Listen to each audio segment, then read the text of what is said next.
అమాత్యుల camp కార్యాలయం ముస్తాబైంది. ప్రారంభోత్సవానికి రెడీగా ఉంది. కానీ అది వివాదాస్పదంగా మారింది. భద్రత పోలీసులకు సవాలవుతుంది. ఇంతకీ నల్గొండలో ఆ కథ కమామిషేంటో చూద్దామా? నల్గొండలో 13 కోట్లతో నిర్మించిన మంత్రి క్యాంపు కార్యాలయం ప్రారంభోత్సవం వివాదాస్పదంగా మారింది. ఆర్ఎండ్బి గెస్ట్ హౌస్ కూలగొట్టి ఆ స్థలంలో మంత్రి క్యాంప్ ఆఫీస్ నిర్మించడంపై రాజకీయ పార్టీలు తీవ్ర అభ్యంతరం తెలిపాయి. అడ్డుకోవడంతో ముందస్తు అరెస్టులు కూడా జరిగాయి.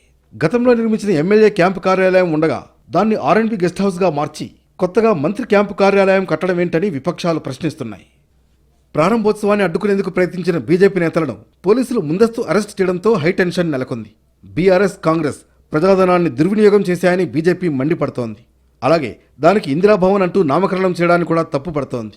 ఇటు ధర్నాలు, రాస్తారోకోలు, నిరాహార దీక్షలకు వేదికగా ఉండే క్లాక్ టవర్ ప్రాంతంలో మంత్రి క్యాంపు కార్యాలయం పెట్టడం వల్ల సమస్యలు తప్పవన్న అభిప్రాయం వ్యక్తమవుతోంది.